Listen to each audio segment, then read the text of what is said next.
This is the CPCU Champion Hour. We've got John Bachmann and Chris Stanley talking about adjusters and their roles in the insurance industry. Let's roll.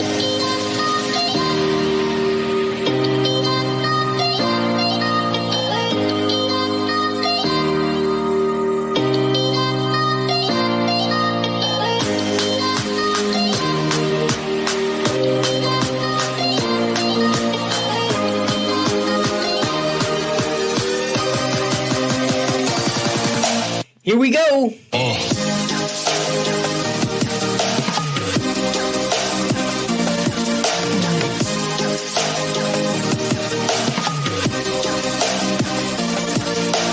We're talking about a lot of these things. We're talking about how to mentor.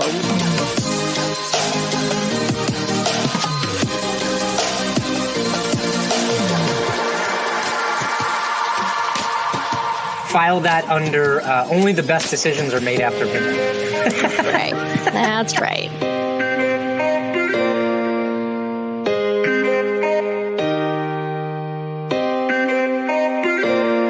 Your network is your net worth. Connect with someone.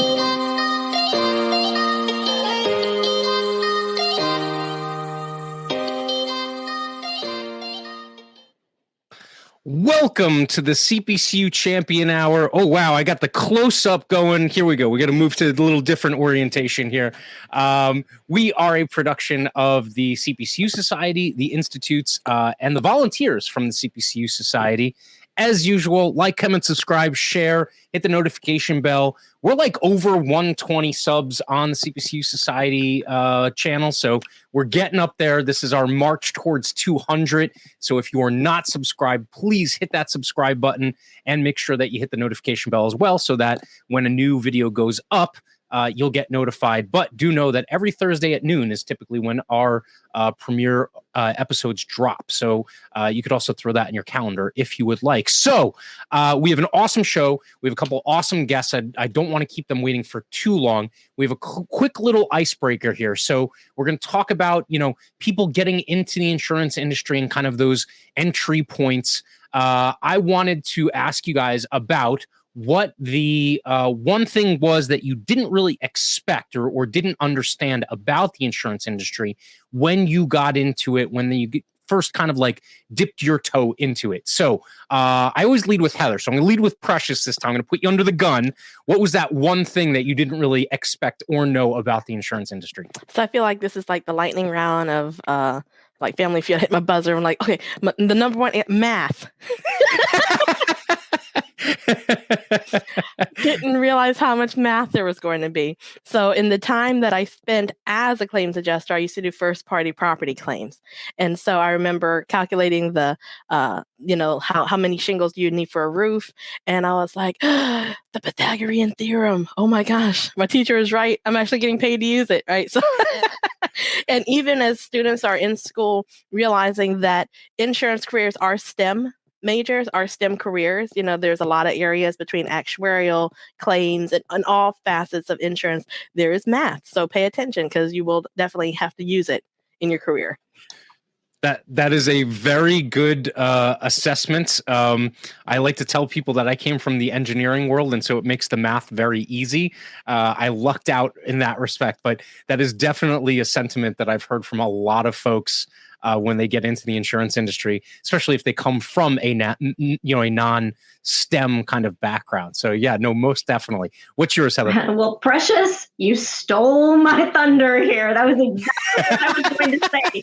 Nobody told me I was going to have to know geometry when I stepped into the insurance industry. But I will also say all about the acronyms. I had no clue the amount, the mountains, the exhaustive list of acronyms that you have to deal with in the insurance industry. And people just expect that you automatically know what ACV, RCV, all of those things mean. And it does take quite a bit of time in your insurance career to be able to figure that out. Awesome. I would agree. We definitely do a good job of creating a language barrier for people getting involved in the insurance industry. So there's all that, we could call it job protection that's associated with understanding the language of insurance. And I totally agree. I would also say, so my one thing is I just had even being someone who kind of like took some business classes and stuff like that, I did not have an appreciation for just how broad and diverse like the economy is, right? And knowing like all these different things that happen in the economy, and then understanding that wherever business activity is happening, there is insurance, there is risk management. And so, regardless of what the craziest thing is that you can think of to do a business in, there's insurance and risk management that's attached to that, right? There's just an insane number of different areas that you can get into. And in fact, my first leadership summit that I went to, I met people that had jobs where I was envious. I was like, damn it, I want your job. Like, you're doing risk management for yachts and private planes and things like that. Like, how do I get that job? That was definitely an eye-opening experience for me. So awesome. All right. So we are talking about claims adjusting and things like that this week because of our guests. But so we have a very interesting kind of like starter topic to get our juices flowing, so to speak, in this episode. And it has to do with Heather's Insurance News Minute.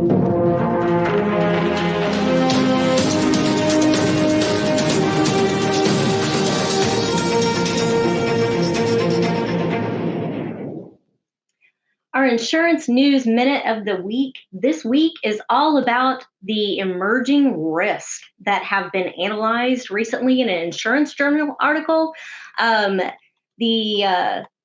The look into this was really intriguing to me. I was surprised to see some of these, surprised but not so surprised to see others.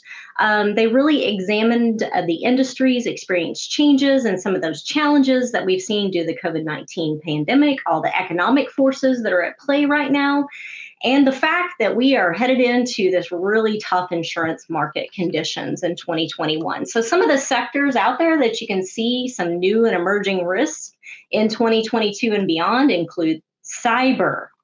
They talked a lot about political risk. That one was surprising to me as I was reading this article a little earlier today. Telemedicine. Anybody else out there experienced a doctor's visit with your physician recently via telemedicine? Totally new emerging risk that became almost the standard of care and the standard of practice with many doctors out there today. Product liability, massive increase in product liability recently. We also saw mobility and transport due to all the supply chain issues that we've seen. That's another emerging risk and something new that we need to be keeping our eyes on as well. The entertainment industry. Lots and lots of event cancellations happen due to COVID-19. We're going to be seeing a lot of emerging risk in that entertainment industry. And we've talked about some of those types of stories on previous Champion Hours. Commercial real estate, management liability, employer liability, and nonprofits.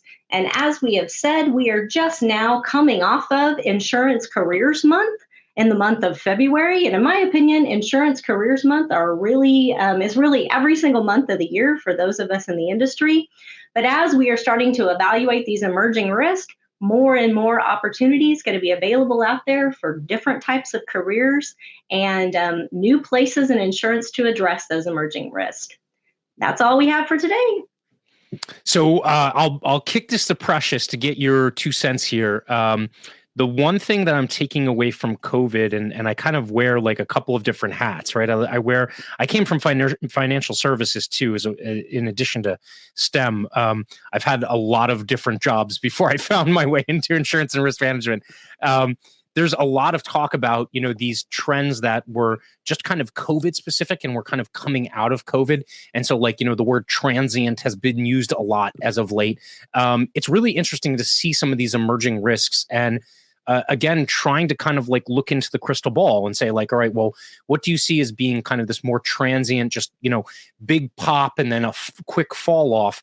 or something that's kind of like existing for a long period of time. What are the things that you're looking at, Precious, in terms of the longer frame emerging risks that might have been, kind of talked about in this report, really? Yeah, so I really think that the risk that the COVID-19 pandemic is really exacerbated here is the human capital side of it all, the EPL. And so organizations have had to pivot quickly in order to stay in business as we went through, shutdowns and all these various things. We're still in this, unfortunately, just state of, everything up in the air concerning vaccines and mandates and things like that. And so being cognizant of undue and disproportionate impact to workforces is really just that's where EPL losses come from. And so we're still in the middle of a very hard market. Don't want to be redundant. I just did a whole webinar on this very matter just a couple of weeks ago. But yeah, that's going to be one of those things that is not going anywhere anytime soon. So you add the increase in exposures on top of just the general awareness. I think right now that there's a hypersensitivity in various areas when it comes to employment law. And, you have unfortunately, what's going to be a, kind of powder keg for losses. So that's one that I've been following very closely. And I don't think it's going to be something that fades, to the background anytime soon. That's an interesting answer because it's, like taking something that had already been, a smoldering fire and pouring gasoline onto it, right? Like, which my impetus for the question really had to do with kind of like some of the financial performance of some of these, like, quote unquote COVID companies, right? Peloton being a really good example of one of those companies that just kind of skyrocketed into the beginning of the pandemic, and then now is really kind of fallen from those peak, from that peak almost all the way back to where it began, just because it was kind of that blip.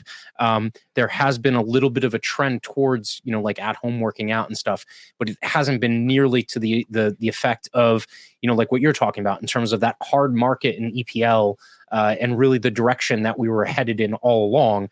The other aspect of it being what you referenced, Heather, telemedicine and this kind of like telecommuting, whether it be your health, whether it be actual work, whether it be other aspects of your life, there's added risks that are associated with that. And so those, I would say, are not necessarily under that transient, kind of category, but it's definitely going to be one of those things that's going to be a longer term trend. And this just kind of accelerated it, hit the gas and it's going 100 miles an hour now, as opposed to before. So definitely interesting. Check out that article if you have a chance in Insurance Journal. And awesome. So we have one more segment before we get our guests on. I know that they're chomping at the bit. I have a little bit of a trivia question for you. So here is the trivia question of the week.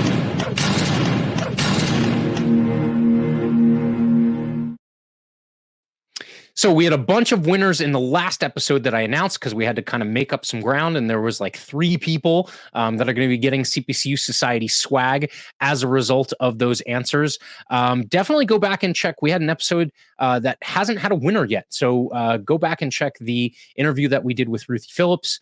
There was a question on there that only a couple of people tried their hand at in the comments. Throw your comments in, your prospective answers, see if we can't get a winner. If not, we might have to do kind of like a redux or a spin on that one. But definitely participate in the comments below when I do ask this trivia question. And this week, our trivia question is inspired by our guests. We're talking about claims adjusters, and this is specific to claims adjusters in the United States. This is from Indeed. You can look it up if you want, or you can try your hand at answering the question before looking it up and figuring out whether or not you are close here. And I'm not even going to give you any options. I'm just looking for kind of like out of the blue. We're going to go closest to on this one. What was, the average annual base salary for a claims adjuster in the U.S. in 2021? All right, 2021, what was the average annual base salary for a claims adjuster? I love doing these questions because it puts into perspective how rewarding, financially, the jobs in insurance can be, and the fact that they are, they're not these entry-level jobs that are, these MIC jobs that a lot of people have to deal with. If you get involved in the insurance industry, there's a lot of opportunity here. It's monetary as well as the networking and all the other stuff that we talk about on this program. So put your answers in the comments below. I will throw up the like, comment, subscribe banner as usual. Like, comment, subscribe, and share to, again, get this program as usual and get notified when you get an opportunity to answer the trivia question and get some swag. All right. With that, I am going to bring in our two guests. I have one more graphic to show before they get in here. I did a lot of hard work on these damn graphics, so you're going to see them. This is the CPCU Champion Profile this week. Let's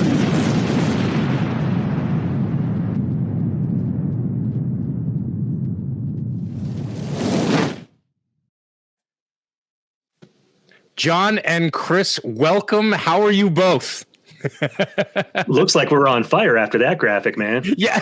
And I'm impressed. I'm like, what just happened? Like, this isn't a normal Zoom call. This is like high production. What is this, EO Fire? Like, where's John Lee Dumas right now? Like, come on, man. I'll be honest, you guys set the bar way too high. We're only going down from here.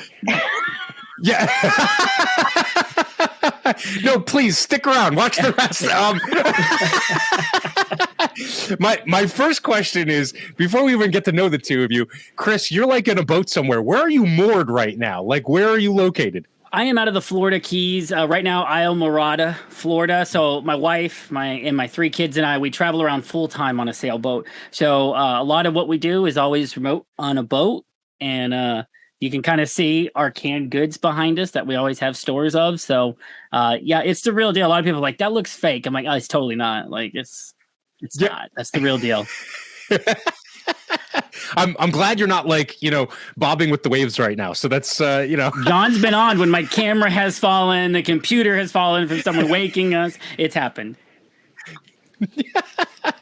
All right. So that being out of the way, actually, I have to ask you, John, where are you calling in from? I want to make sure to give respect to your area of the country as well. I'm just down in in Mantown down here in my basement, up just north of Boston.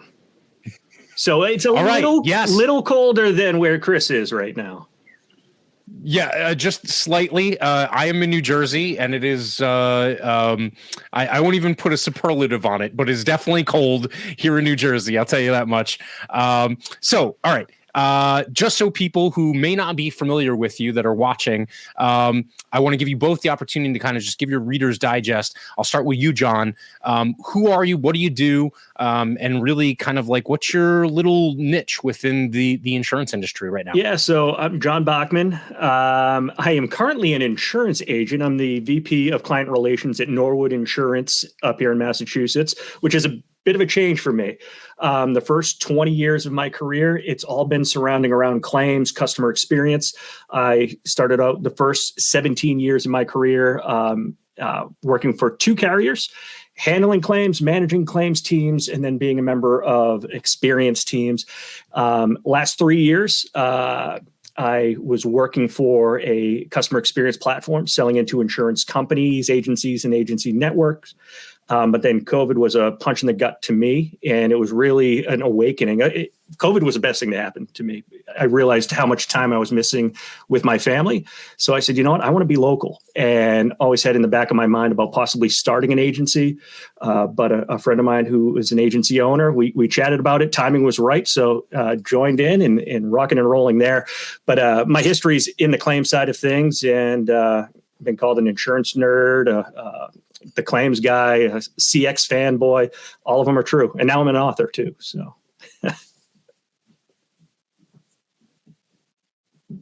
Okay, I get to say it. You're on mute right now.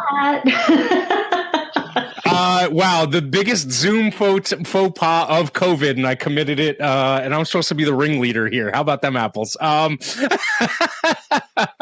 right, Chris, besides being a part-time mariner, same question. What's your background? What's kind of like your corner of the world here in the insurance industry? Well, for me, I come from the independent adjusting and appraising side of the industry, whereas you guys mainly in the CPCU world work for the insurance carrier as a W-2 employee. I have been a 1099 employee for 8 years. When I started a company training people how to get into the insurance industry And so for the last 5 years, I've been running that online company that mentors new insurance adjusters and says, let's show you how to get in this industry. Let's give you the skill set to actually be able to close a claim properly. And we'll do it all virtually. And this was well before COVID. So now I've been in the industry 13 years. That was 5 years ago. All I do is mentor adjusters online now. And as a happy result, I've gotten to work with people like John and others. And we've authored 10 different insurance adjuster books, or playbooks as we call them, because we saw a big need lacking for basically material for adjusters, especially on the independent side, because, you know, the carriers a lot of times have great training internally, but as external adjusters, a lot of times we have no clue what we're supposed to be doing. So we're there to help new people get in the industry to help solve that talent crisis we're experiencing. That's the hope. And so that's what we do. My company's called IA Path. You can head to iapath.com, but our tagline is we help adjusters get work. It's as simple as that. That's awesome. And so I'm going to ask one final question, and then I'll unleash Heather and Precious on you so that they can kind of dig a little bit deeper here. But so one thing that you mentioned, Chris, and either you or John can kind of talk to this. You went out there and you've written a number of books. I think, Chris, you had said you've had your hand in about 10, and John has worked with you on a couple now, or 3. So what surprises me is that you would think that in an insurance industry that is so mature and big and broad in terms of the total number of people that are employed and the total number of, you know, businesses and entities that are out there, that there would be some, you know, kind of like intro manual or, you know, different variations of kind of like introductory courses and stuff. I know that there's licensing classes for adjusters. Where did you guys kind of see a need for, or why? Do you think that this need exists for these kinds of books, and what does it really kind of like, what gap does it fill for the adjusters that are out there in the marketplace? Well, I think what you guys do at CPCU, which is so valuable, is you take somebody who's in the industry and you elevate them and you say, hey, you can't stay at entry level. We got to get you up. But there was nobody saying, let's get you in. There was nothing to that step in. And so I started my company simply because I was leaving a territory that I covered as a 1099 contractor. I trained a friend and I told the companies I work for, he'll do fine. I'll answer his questions. He can take over for me. And they wouldn't. They were like, no, he doesn't have 2 to 5 years experience. And I'm like, so you're going to go without somebody, even though I'm telling you he's ready, because he doesn't have 2 to 5 years experience? Well, where does he get that experience? And they couldn't answer the question. And then I went and looked online and there was nobody helping people get in. And I'm like, as an independent contractor who handles claims, and I was like, I've been looking for an online business to create. It just happens to be where my skill set lies, and something now I'm really ticked off about that this guy couldn't get in. And so I just started talking on a podcast, and then all of a sudden people thought I knew what I was talking about. It's amazing what a podcast does. Yeah, it gives you authority, right? Like it's like the people that are brave enough to open their mouths are very rare, actually, believe it or not. Even with how readily accessible podcasting is and kind of mediums like this. All right, John. Well, let me I just want to give Chris some credit here too, because I think he's kind of underselling himself as well. Because when I first learned about him and what he's doing for the IA channel, he blew my mind. He really did. I heard him on a couple of podcasts, and he's helping people that really, what they're told is, you want to be an adjuster, get licensed, and then good luck. Hopefully there's a big hurricane and maybe you get deployed. And then, you know what, some big carriers are doing some training and some IA firms are doing some trainings. You might want to get that, and then you might get lucky.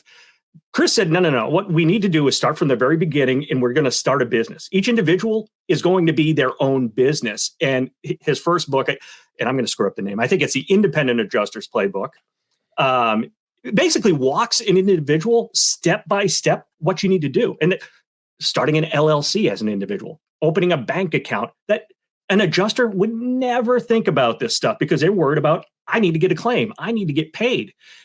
So Chris really broke down a lot of barriers of entry.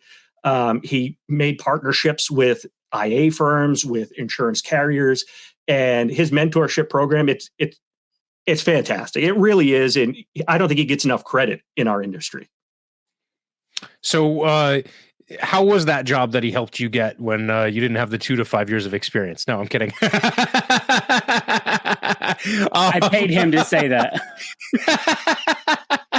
So, all right, I'm going to kick it to Heather and then Precious. I want you guys to kind of take a shot here.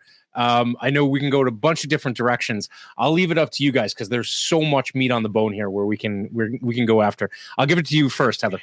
Yeah, as somebody who comes from a prior history in the claims world, and I have been that claims adjuster on the carrier side, obviously, but definitely had a lot of relationships and training moments with independent adjusters working for a particular carrier. I know that the nomenclature around claims jobs most of the time when people come into the industry is, well, that's just how you get your foot in the door. And to me, it's disheartening to me because it's taking away from what I believe is the most valuable piece of the entire insurance value chain. It's where that contract becomes realized. It's where that moment where the promise is what it is to the customer. So how do you fight that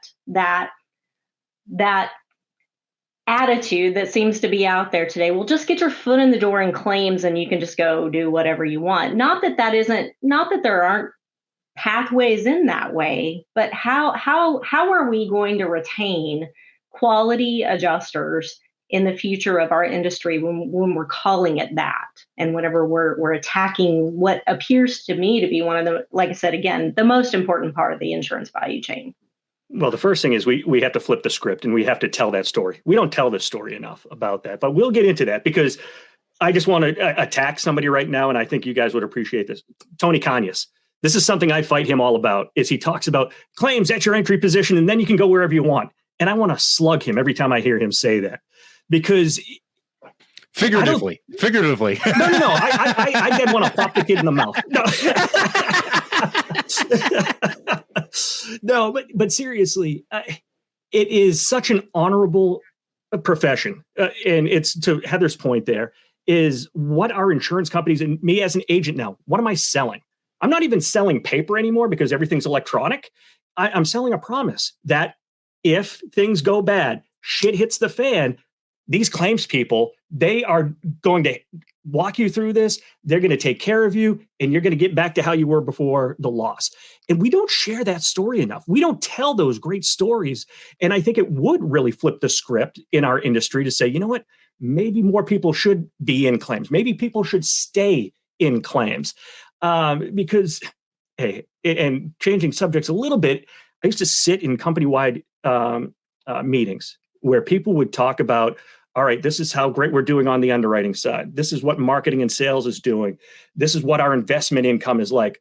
Oh, but wait, we're not turning a profit because of those people over there. Claims paid a lot in cat losses, and we had some major fire losses. So we're not going to turn a profit because of those people. We need to stop that. We need to talk about how great they were and how many customers they retained. And I'm sorry, I'm getting on my soapbox, so I'll reel it in a little bit here. No good deed goes unpunished, John. That's the way it goes. I'm waiting for Tony's response is all I'm waiting for. It's good this ain't live because he would have been in the comments like crazy. He wouldn't have stopped until he got in this room. But I want to piggyback on what John's saying because, John's talking a lot about from the carrier side, which is super important because it sets the tone for the independents. And often we don't see it enough as independents, the tone from the carrier. We see a sheet of guidelines that's jumbled up. It isn't even thought through very well. It's sometimes the same guidelines in there 3-4 times because they're like, put it in there again. They obviously aren't seeing it. Put it in there. It's like, and you're seeing it and you're like, I don't understand what it is they're really communicating, their DNA, right? Because different carriers have different DNA and we're working for 20, 30, sometimes 40 different carriers in a week.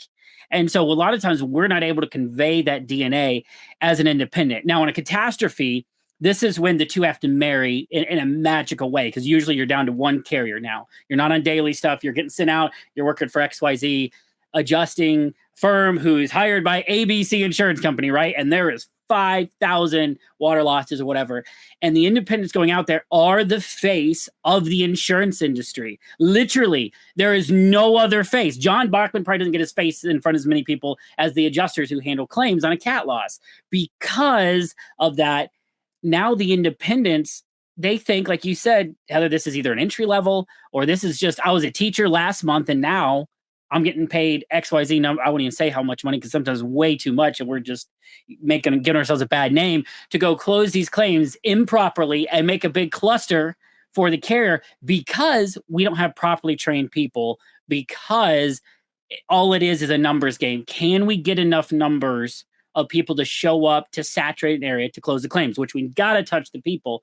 But I think what ends up happening is if the adjusters who are sent out are not given the proper expectations, not given the proper orientation and expectation of how to properly handle a claim, they're ruined. And that's why what we did was we had to mentor people rather than just train them. I can't give somebody videos and teach them how to handle a claim. It just doesn't work. I tried. Trust me, it would have been so much easier. But we literally have to give people that DNA. And so I think that's a big piece of it, is there's this huge disconnect from the carrier to the independents on a big cat loss. And that's when all the trouble happens. And let me go a little bit further there, because you brought up something great there. It's the interaction of the in-house adjuster versus the independent. I could tell you on the in-house side, when things went wrong and we were yelling at the independent adjuster, it was, you are an extension of my team. How can you do this? And that's the attitude we took. But we didn't do that on the front end. We didn't say, you're an extension of my team. This is how I'm going to train you. This is how I'm going to train your firm and all the adjusters. And maybe that's something we need to talk about too. Maybe that's another business we need to talk about there, Chris. Well, so what's also interesting is, sorry if I'm cutting you off, Heather, but I think a lot of people, especially the layperson that kind of like looks at this from the outside of the insurance industry, they want to think that automatically claims adjusting is it's mechanical, right? Like it's just, oh, well, like, 5 of these and 4 of these and 3 of these and, Robert's your father's brother, or like that's the price that we pay, right? There's an artistic element to this, right? There's some gaps that need to be filled in, and it takes experience to really understand, kind of what the autonomy of the claims adjuster should be, or at least, how the claims adjuster should be dealing with those things in a little bit more of a less rote, right, and prescribed manner. So I always thought that was interesting, was a lot of people that I talked to that looked at the claims adjusting process think it should be very kind of like, 1 + 1 = 2. And that's not always the way it works out, which means that, to your point, Chris, and something you hit on, John, like, it's not just being able to be given, some kind of licensing exam or some kind of like computer-based tutorial. Like there needs to be some mentorship and some active training that goes into this, right? Yeah, and what you're saying, Matt, too, is it can't be, you're saying a prescription, it can't be even an estimate, right? There's frameworks that we give our students to take away the brain work that they're using to figure out an estimate so they can focus on the customer. Because what we're saying is, don't be so worried about the software. It's a fancy calculator. Like, this is nothing to be intimidated about. Here's the process. Don't worry about the process. Just learn this framework. It'll work. But you got to turn your attention to the customer and listen to their story and listen to what they're saying, because they're going to tell you 95% of what you need to know on the claim. Otherwise, you're going to miss those things that they are concerned about. And now you have a problem claim on your hands. But if you focus first on the customer and you have the framework to then plug in all the things that you find out, now all of a sudden it's you could have part of it prescribed, but you can't prescribe the human interaction piece, which is where the carrier retains customers, which is where you have happy insureds. This is where you don't get taken into court, right? Is when they feel like they're being cared for. Even if you mess up the estimate, who cares? Like, we'll fix it. It's another shingle. It's another gutter. It's a headlight. Who cares? But if the customer felt like you actually cared, it's a whole lot easier to get through that. So let me kick it to you, Precious. You're coming at it kind of from the angle I am as a broker. What do you got at top of mind right now? So look, this might be one of the forks in the road, because I don't know. Did you ever do claims, Matt? Have you ever? I have never had the pleasure. I have definitely been on the broker side during Superstorm Sandy, though, and that was fun in a very sarcastic use of the word. So I remember when I decided to transition from agent broker into claims. So I kind of did the opposite move that you're doing right now, John, right? Because in the agent's office, I knew that the claims, like Heather said, that's where the promise was being fulfilled. So I went into it, and that might have been my answer, should have been earlier, disillusioned that I was going to be like the publisher sweepstakes lady and just hand out checks and they were going to love me. And it was just going to be a thing where I just, exactly, boom, make it rain and get paid. And that's what I thought I was doing. But I was so disappointed in discovering that the majority of the insureds I interacted with had no idea how their policies work. Period. And so as the adjuster, I'm the one breaking down for them how their deductible gets applied, how the depreciation works, overhead and profit, who gets it, who doesn't, those sorts of things. And it was frustrating to me coming from the agent side, because as much as I could be helpful, the best that I could do is help someone make peace with the decision they made before they met me. I couldn't change the facts of the loss. I couldn't change your coverage.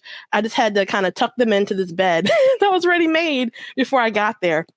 But my question for you is, for those who see the claims career as a cash cow, the ones that come in from unrelated industries because they heard cat's where it's at, I just get a license and I can all of a sudden just, rack up, this huge sum of money in a short amount of time. And they don't understand the ramifications, of how that being handled well trickles down to the rest of the insurance experience. They don't have that compassion for people and don't really have that appreciation, especially in a cat scenario, that these people have experienced a trauma. That the majority of the people that you're talking to, the claim is probably the biggest thing on their desk, but they're lost. I remember, not to date myself too much, being down here in Texas, that the year I decided to go into claims was when we had the explosion in West Texas. And I actually got to go see that firsthand. And you literally had people just wandering around. They're shocked. They're literally still shocked. And so trying to take first notice of loss, trying to talk to people who haven't made sense of the fact that their home is not there anymore. It takes, so my question, to pose this as a question, is all the mechanics and all the things in terms of how to execute on it, right? How do you explain to people and put them in the mindset that you're interacting with insureds in their most vulnerable moment? I think it's real simple. I talk about it in the recent book of the big three. It's listening, it's caring, it's empathizing. It has nothing to do with writing estimates, negotiating, settling. It has nothing to do with that. It's about being a good person and understanding what somebody is going through. And Precious, you kind of got me thinking about my first deployment. Even though I was working for a company, I've been on a couple of CAT deployments, and I was in outside of St. Louis in Missouri after some crazy tornadoes. And just the year before, we had the Easter storms down in Joplin. And so this is a year later, very similar storm, similar time of year, and there was the scar in the land still there, and homes weren't rebuilt yet. And I'm dealing with people in their homes, and that was my first CAT deployment. And to understand, you know what, shit's getting serious now because people's homes are missing, and that's very powerful. But we have to take that same mindset even when it comes to a fender bender, a small accident. That could be the biggest thing in that person's life at that moment. And that adjuster has to understand that. And yeah, we need to run through all the claims, and there's so many claims we're dealing with, but that individual is not dealing with multiple claims. They're dealing with one thing. And we have to understand what that one thing is. Yeah, it's a fender bender, but maybe I can't take my kid to soccer practice. And that's the biggest thing in their world. And it's devastating to them. Yeah, it's just a fender bender to us. But how do we react to that situation to understand that we're here to help them? We want to get you to that soccer game, and we'll get the bumper fixed at some point. And it's just listening and caring, giving a shit about people. And I'm sorry, I'm going off here a little bit again, but it's simple. It's really simple, but nobody's talking about it in our industry. And I think the how, Precious, which is super hard, right? We know a lot of like what John's saying, like give them the book, and if they doggone read the orange book, they'll know, right? Like, okay, that's the simple solution, but how do we actually get it implemented? And I think especially on the independent adjuster side, the carriers are like, I need 1,700 adjusters in the next 2 days. Like, find me somebody, right? That's a big ask for anybody. I don't care how big of a catastrophic IA firm you are. That's a big ask to fulfill in 2 days. I think it has to go back to how we're recruiting people for this industry. Like you said, if they've heard it's a cash cow, and this is where I get 95% of my students is they come into the industry, they heard it's a cash cow, especially property.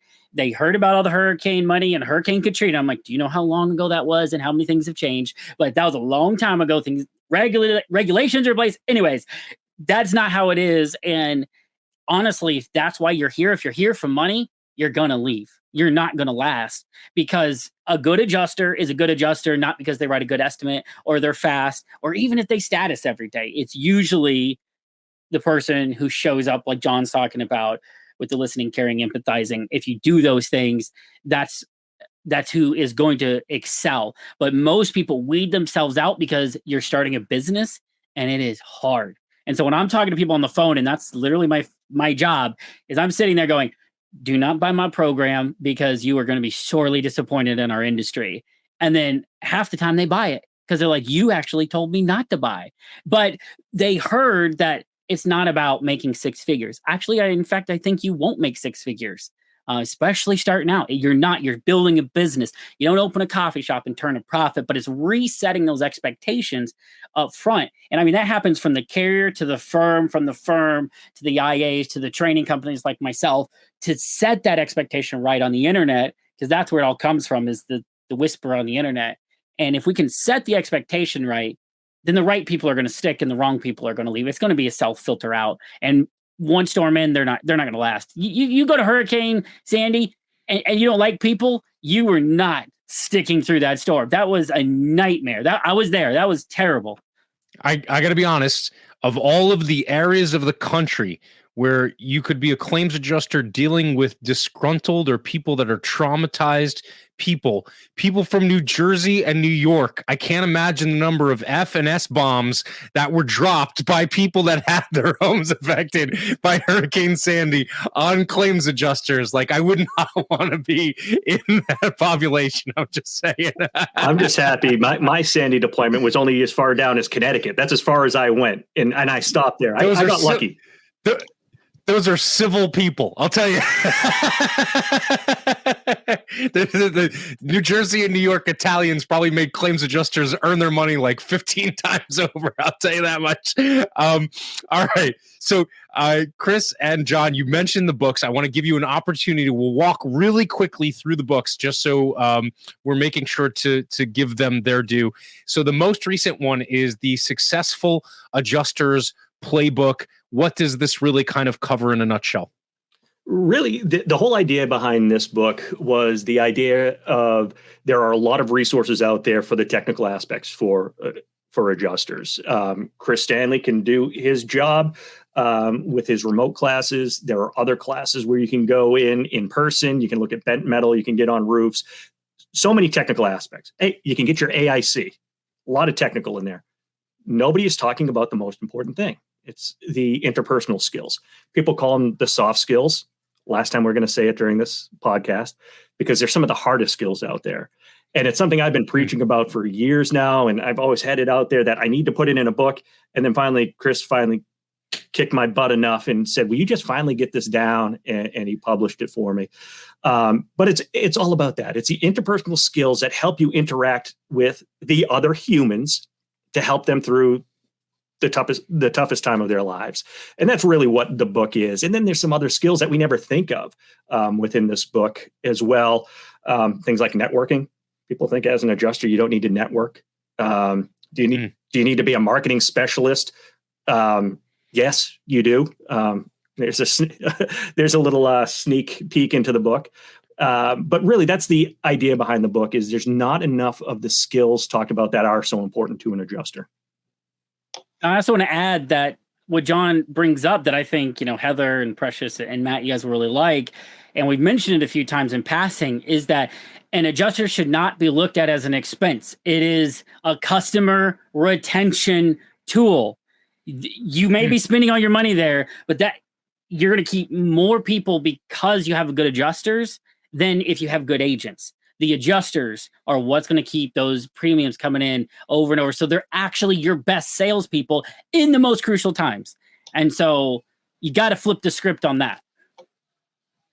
Oh yeah, definitely. If I know certain carriers walk away from certain books of business after cat losses and stuff like that, but the vast majority of them, and they still end up retaining at least a portion, if not a good portion of that book of business. And if you have a good adjustment team that's working on that book of business, you'll be able to continue, like, that one claimant, you can then recoup, premium over time. And that's really kind of the goal. It's like on the agency side, Hanley talks about this all the time. It's like the lifetime value of a client is really what you're interested in. And the claims adjuster becomes an extremely important component of that, especially if the client has had a loss. So no, you're definitely preaching to the choir on that one.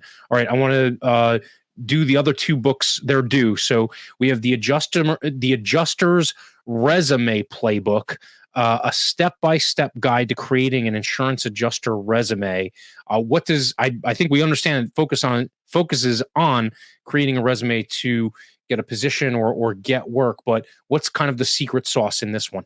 Well, what was really cool about this book is John and I partnered together. I said, John, I've helped people learn how to become an independent adjuster, but I don't know the first thing about helping somebody get a company job, at an insurance company. And so we were writing the Insurance Company Adjusters Playbook, and I deep dove and read 15 books on resumes. And then John and I went and interviewed hiring managers from a dozen different carriers and hiring companies and said, what are you looking for in a resume? If somebody does this, does it help them get a job? And so as we were figuring out the steps somebody needed to do to get a job, what would best position them for a career in insurance, we realized the resume part of it was like its own book. And I'm like, John, we need to section this out. This is massive. And it's been a runaway success in comparison to the other book. People grab that one.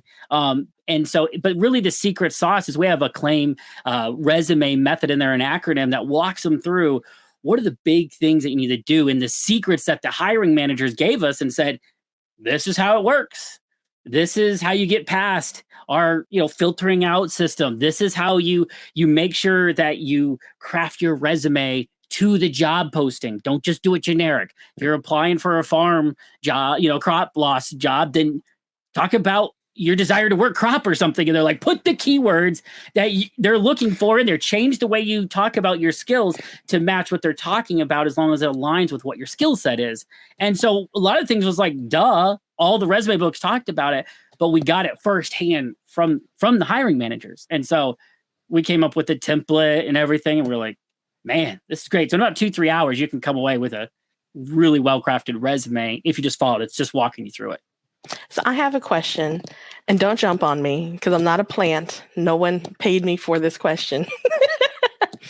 You alluded John's earlier answering it. This is directed probably at John, a follow-up to his statement about, choosing violence, right? So part of what, some of the messaging, like Tony, right? So I'm coming to Tony's defense. Everyone write this down, this date and time that I did this, so my dues are paid. Is the mindset of there's a high number of individuals that stumble into insurance in the call center environment. The call center environment that increasingly is being ran by call center professionals versus insurance professionals. And there's a very small percentage that ever break free of this, high volume call center environment to make it to the field, to make it somewhere else where they're actually more hands-on. And so that is where we find this gap where people enter into this space, typically either like in the claims environment, for example, and then they get burned out and turned off to insurance, and they just take off running, and they don't want to hear any more about it because that was their extent, that was their exposure to our industry. And so a lot of what you're talking about, I can recall again on the carrier side that the process before you handled the very first claim, especially on the property side, is that you had to have a foundation in property, right? So we walked through, I remember we did like a scavenger hunt at a big box store, and we had to pick out like high end versus low end chair rails and molding and be able to identify the different types of, understand windows and doors and rough, carpentry versus finished carpentry. So there was this entire foundation laid on just pretty much how to build a house from the ground up, so that when you were presented with estimates from vendors, that you were able to decipher if that was, within range and acceptable. So I guess my kind of question for you with all of that, everything that you've spoken to is really talking more about the professional level of the claims world, if I can kind of phrase it that way. But what advice do you have to someone who maybe they're working in claims now, but again, they're in one of these high volume, very flat in responsibility, call center type environments? Do you speak to that in this book as far as how someone can build what they need in order to get out of that slot and maybe a more fulfilling role? We talk about that in the company adjuster book. We absolutely do. But one thing I just want to talk about that, because I absolutely was one of those that stumbled in. I worked for a college women's basketball team for 4 years. I was all happy about it. I was going to have my radio show on the side and everything was great until the head coach got fired and there was no stability. So I fell into insurance and I started out lower than low in claims. I started as a payment processor. So the adjusters in this first party medical unit, they would do the adjusting, hand me a paper, and I would key in the numbers. I don't think it gets lower than that. Oh, and I was a part-time receptionist for that company too. So all the way at the bottom. But this company, they understood the importance within the call center as well. So we had a call center, and at that time, we had the F&OL department, which should be in claims, was actually in the customer service department because it was a call center. And they were being judged on things like AHT, average handle time, and how quick are they getting off the phone, and yada, yada, yada, yada. And we said, enough of that, because somebody's calling in with a claim. There's something bad happening to this person. We shouldn't be rushing them off the phone. So what we did, and this is back when I was leading the claims over there, is we absorbed that in the claims department and said, you know what? We have to think about things differently. And I'll say it's an indictment on the carriers out there that look at it purely as a call center. And I know they need to do that because of the volume of claims, but you're not going to get the best claim service out of those folks in the first notice units. It's never going to happen unless you treat them, using your words, Precious, as the professionals. And sure, it just may be in taking claims, and that's all they're doing. They're not even looking at theft claims, which might be the next step up. But the company has to look at them as the professionals, and they have to shine a better light on it. For the individuals, though, you have to understand that you might have to pay your dues a little bit. And I know it's a pain in the ass, and nobody wants to do that when you're down there. But stepping out and stepping above and doing things outside of your normal role to make you stand out, that's not going to say, some of these companies say you have to be in a role for 6 months before you can even apply to another. It might be a year. But if you put yourself out there, they're going to say, you know what, that cat over there, they know what they're doing. And that's somebody that's going to move up. We're going to find another role. Forget about just going to theft. Maybe we're going to put them in a complex auto unit. We're going to invest in that person. If you invest in your company, they will invest in you. It may take a little bit of time. And I know it's not easy to hear that. But like Chris was saying, or he was holding up the book, we do talk about some of those things, about how you need to get out of your actual role and make a name for yourself. And I would add too, on the technical side, we talk a lot about it in that book, that the hiring managers, whether it's inside the company looking to promote somebody or from an external candidate, that if you've invested yourself into Xactimate training, into your construction skills, into your auto estimatics and things like that, that's like, what? You invested in it yourself?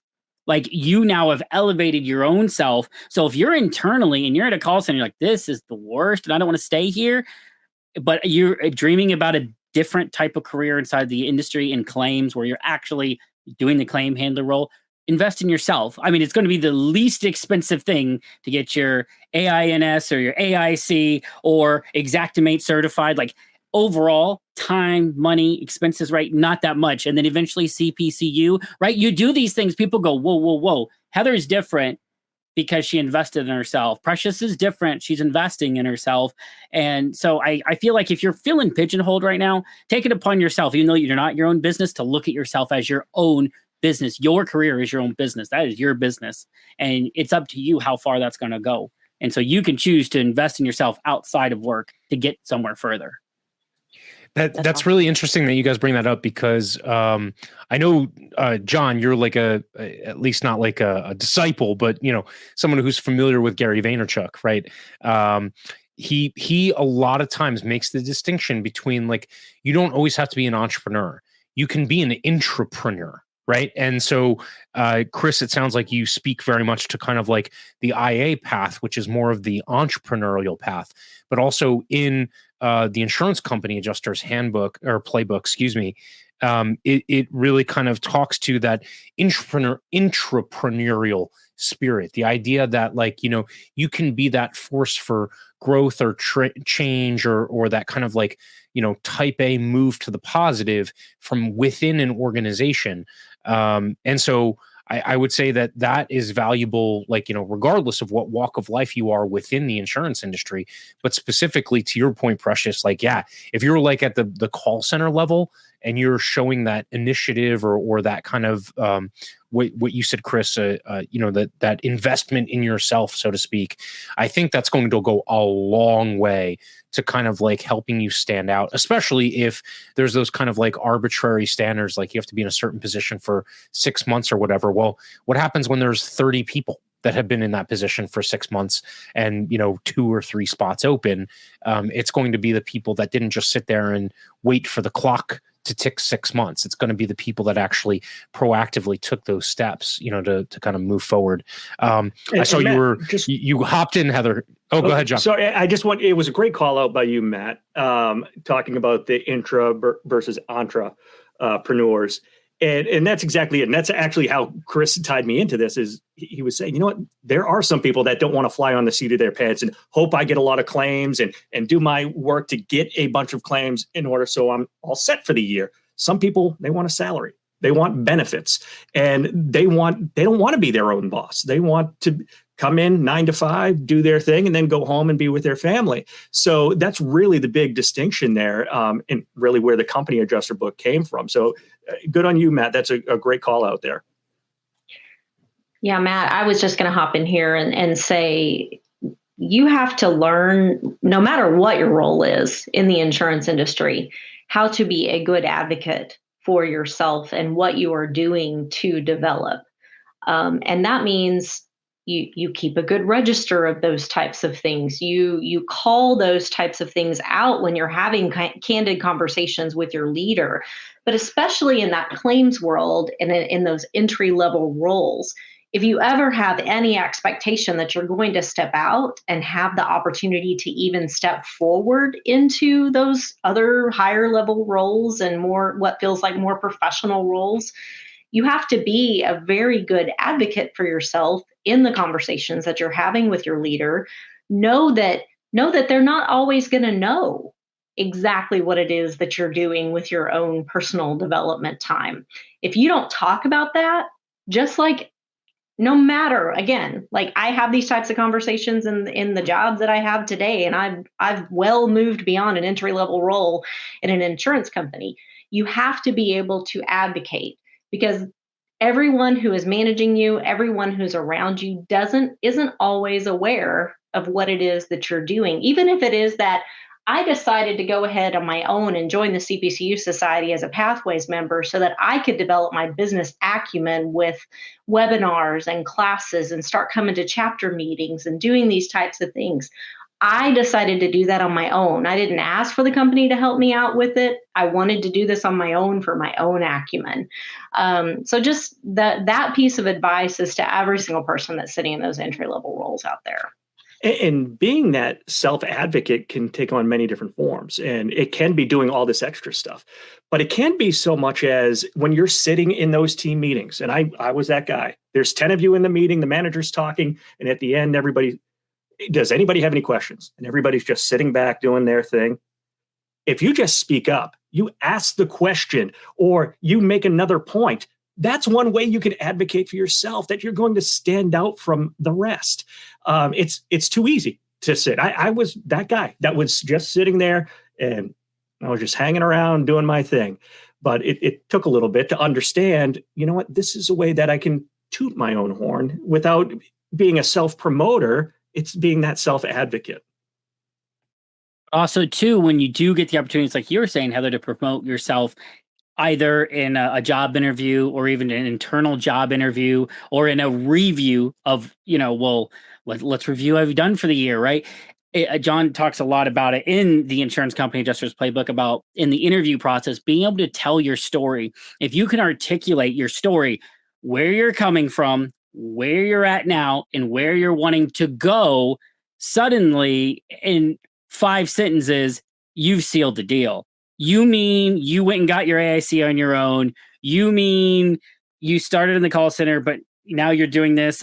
But what you really want to do is complex commercial or liability or bodily injury or whatever, take your pick. Oh, well, that might be a really good path for you because you're already invested way down the line, and being able to communicate that in a really succinct way. We can't take credit for it. Brian Jackson, Polakov Recruiting, he nailed it. I use this in classes now. I teach all the time about interviewing. You always get asked at the very beginning, tell us a little about yourself. And then we start talking, well, I have a wife, I have 2 kids, I like to hike, I golf on the weekends. Nobody wants to hear that. It's exactly what Chris was talking about, and it came from Brian Jackson. Where you were, where you are, where you want to go. You tell that in 2 minutes, all of a sudden, now we're talking about interviews now, you've just controlled that entire interview. That hiring manager, that HR person, now is basing all their questions off of how you just set up the conversation. You took control of the interview. So, yeah, Brian Jackson, he's a rock star, man. I'll never forget that when we interviewed him. So Heather and Precious will tell you, I use a lot of movie references. I'm a movie watching degen. When it comes to, I don't know if anyone's ever watched the movie Boiler Room. But there's a monologue in there that Ben Affleck goes on, and he basically is like lambasting all of the young stockbrokers, and he's like, "Look, on every single phone call, there's a sale made. Either you sell some stock or they sell you on a BS reason why they don't have to buy." Right? Like that's exactly the way he's talking. So I always thought about that in terms of like pretty much every interaction in life. Like it always creeps into the back of my head. Like there's always a sale made, right? Like you're either giving a reason why you shouldn't do something, or you actually, jump into the pond or like actually go for it and pull the trigger, right? That's exactly the way people should think, regardless of whether you're a claims adjuster or like, hell, if you do have a MIC job or something like that, and you're going for manager or something, like you're trying to make a sale, right? Like you're trying to sell the hiring manager or the supervisor on why you should be able to be given that next step or that next level of responsibility. And your job is to make that sales pitch as compelling as possible, right? I love the fact, John, that you're talking about like controlling the interview process, because so many people, we love checklists in the insurance industry, and so many people in the insurance industry get into this checklist mentality where when you get into an interview, it's almost like you assume it's like, oh, okay, well, if I just check all the boxes, I'm getting hired. And the answer is no. Like someone who doesn't check all the boxes, but they give a compelling interview and they can tell a compelling story, they will end up getting that position. Precious, I might be putting words in your mouth, but sometimes we have to tell a compelling story about our clients when we're talking to underwriters, right? And it's not necessarily that the client checks all the boxes. We're just able to give a good overview of where they've, like you said, John, where they've been, where they are now, and where they're going. And if it's a compelling enough story, it doesn't matter that it checks all the boxes. It's the story that gets bought into, and that sale ends up getting made. So I love the fact that you hit on those things. It's again the art more so than the science aspect of that entire process. All right. I want to be respectful of everyone's time. We're running on an hour here. I want to give everyone last ups. Before I do, I want to, again, implore everyone, check out, regardless of whether you're a current adjuster, whether you're looking at becoming an adjuster, or even if you're just in the insurance industry and you're adjuster curious, look up the Successful Adjusters Playbook, look up Insurance Company Adjusters Playbook, and look up the Adjuster's Resume playbook if you're looking for some fast, concentrated information. And then definitely hit up John and Chris. In the comments or in the description below, we'll have their LinkedIn profile so you can connect with them online and get some more information. All right, with that, last ups, Heather, any final comments, thoughts, inspirations from this episode? No, I just want to say thank you both. This has been fantastic because it's the world that I miss a lot, not being a part of it anymore. But I know that we generally close out with 3 questions with our anybody who decides to risk and dare coming on this show. So, Precious, you want to kick off the first question there for us? I do. I will. So this question is to both of you. One of the questions we ask all of our guests are, what are you currently working on? So that could be something as, again, a designation, learning, specific, just whatever area you're working, or it could be something as lighthearted as what you're binge watching right now. Well, right now, still being a new agent, I'm paying my tuition right now. Trying to do a lot of marketing things right now. We're doing TV campaigns at the agency. And also I'm going nuts with my Liberty Mutual commercial training. Anybody that's been on the agency side, they probably know about it. So every Tuesday and Thursday, I'm busting my butt in those classes. Oh, you mean to write it? Okay, you said Liberty Mutual commercial. I thought you were like auditioning the, He's the emu. John's the emu. Yeah, no. I knew I recognized him. I'm much better looking. Well, I guess what I'm working on right now is a new product and company we rolled out and announced 2 weeks ago called Adjuster Score. So adjusterscore.com.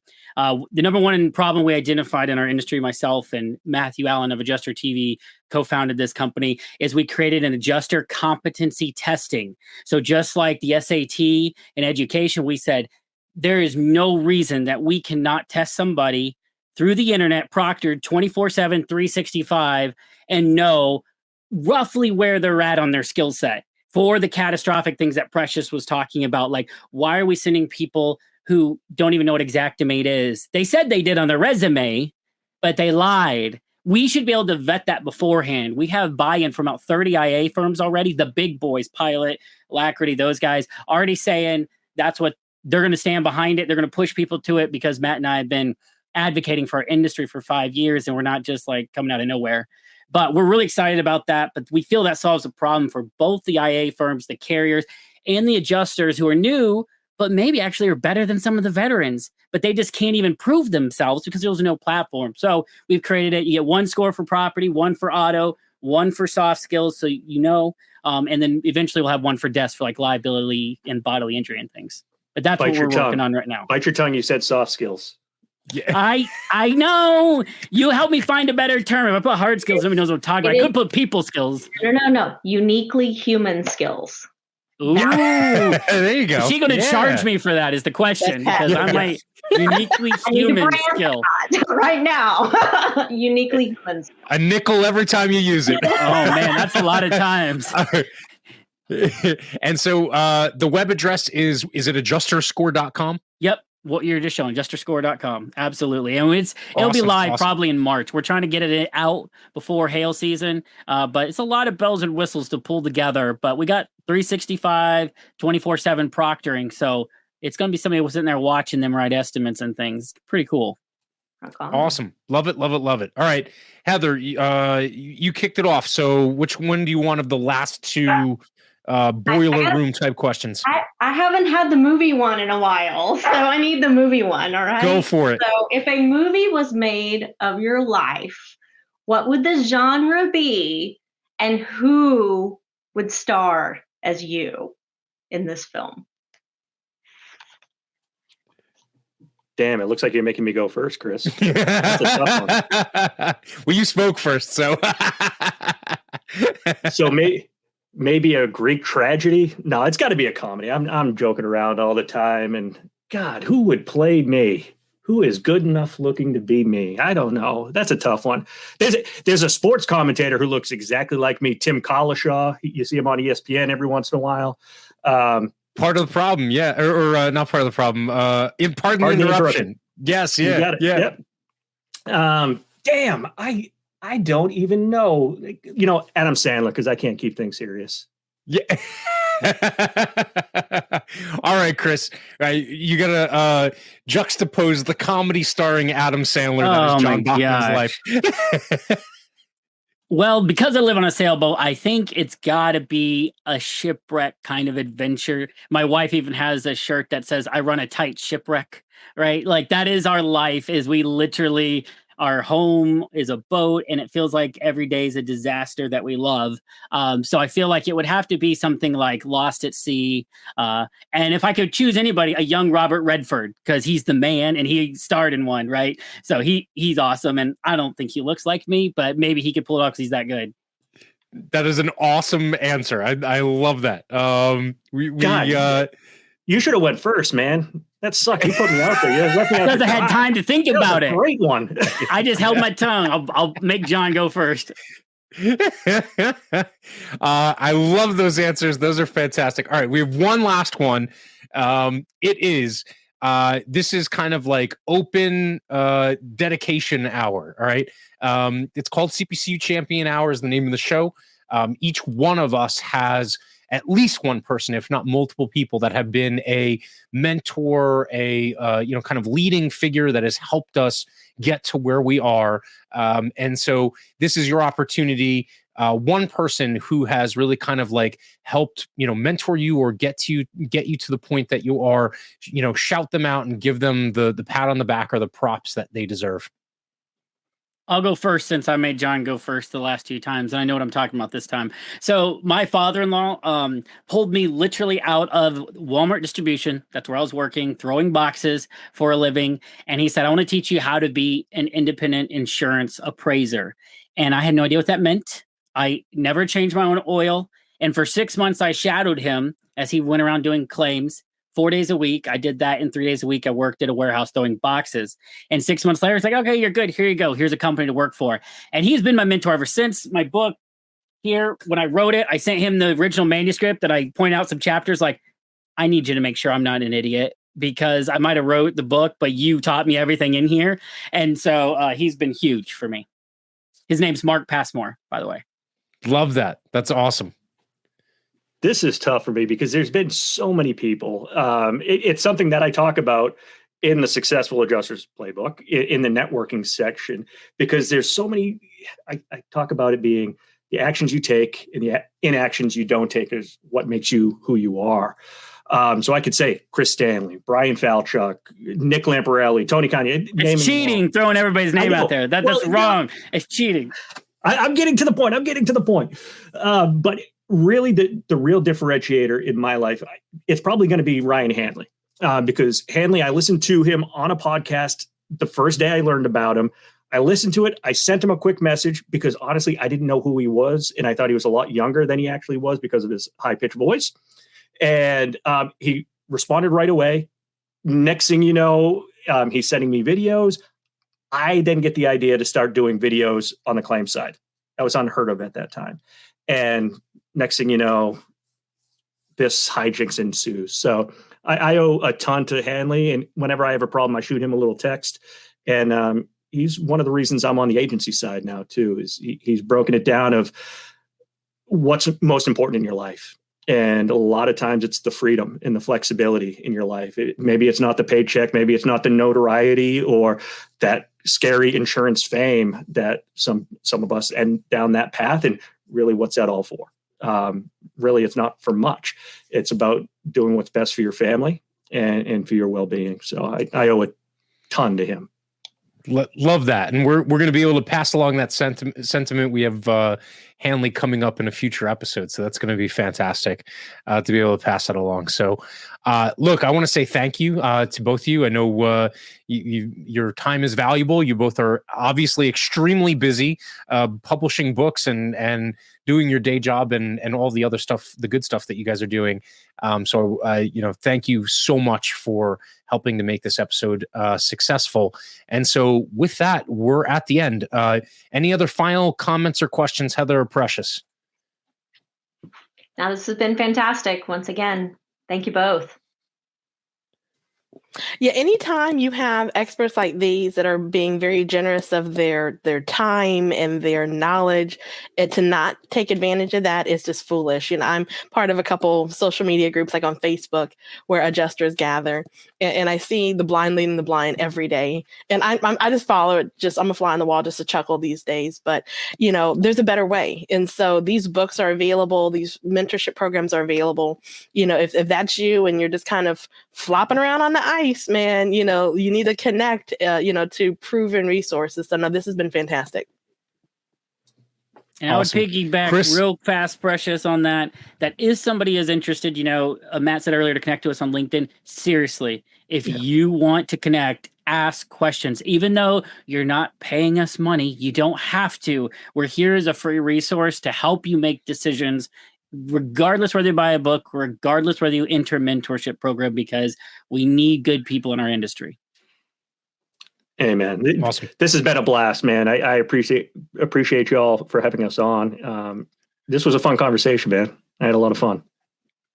Awesome. Yeah. And look, we're doing this every single week. So hopefully in the future we can get you guys on again, especially if you have another book dropping. So, we definitely want everyone to know about that and keep up the good work. And yeah, that's it. We got another one in the can, folks. And with that, peace, champions. I think these videos are brilliant, and I'm sure you will like them too. Please like, comment, and subscribe. And don't forget to click the notification bell.